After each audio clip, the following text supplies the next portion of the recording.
Han, parang nahihilo ako. Ano kaya to? Bakit? Baka puyat ka lang? Ang alam ko, hindi eh. Kasi kumpleto naman tulog ko eh. Baka mahilig kang kumain ng turo-turo sa labas. Kaya ganyan. Isipin mo mabuti kung saan ka nakakain ng turo-turo sa labas. Ano ba yung turo-turo? Yung turo-turo, yung lutunan na tinuturo mo, yung gusto mong kakainin, na ready na lang siya ilagay sa pinggan at kainin mo, yun yung turo-turo. Wala akong maalalahan eh kung saan ako nakain ng turo-turo. Ang alam ko, ikaw lang yung tinuro ko. Ayan ka na naman eh. Ang takaw-takaw mo kasi. Kung ako sa'yo, huwag ka na kumain sa gabi. Paano naman ako makaiwas na kumain sa gabi? Eh, hinahawakan mo yung ulo ko. Alam mo, kung ako sa'yo, iwasan mo lang kumain ng mga matataba. Kasi alam ko, kolesterol yan. Eh, paano naman maiwasan yun? Eh, hindi ka naman nagda-diet. Ikaw, kanina ka pa ha? Kung natatabaan ka, ba't mo kinain?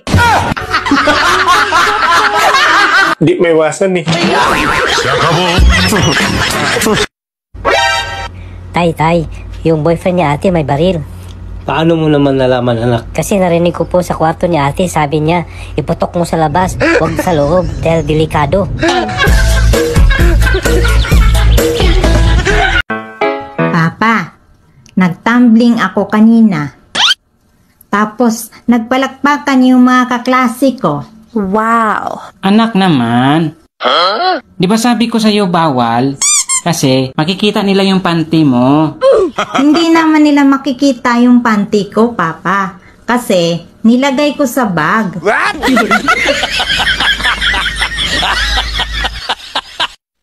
Hi, sir. May asawa ka ba? Wala. Bakit mo tinatanong?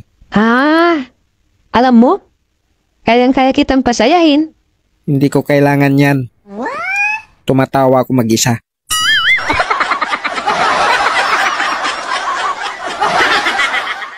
Sa lahat ng babaeng nagsasabi na lahat ng lalaki manloloko, shout out sa mga tatay nyo. Babe, maganda ba ako? Alam mo, babe, ang kagandahan O bakit? ay nakikita sa loob. Ha? Kaya wag kang lalabas.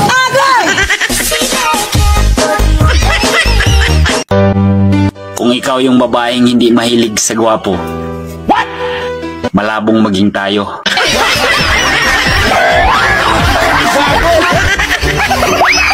Baldo, kung ikaw papipiliin, anong mas gusto mo?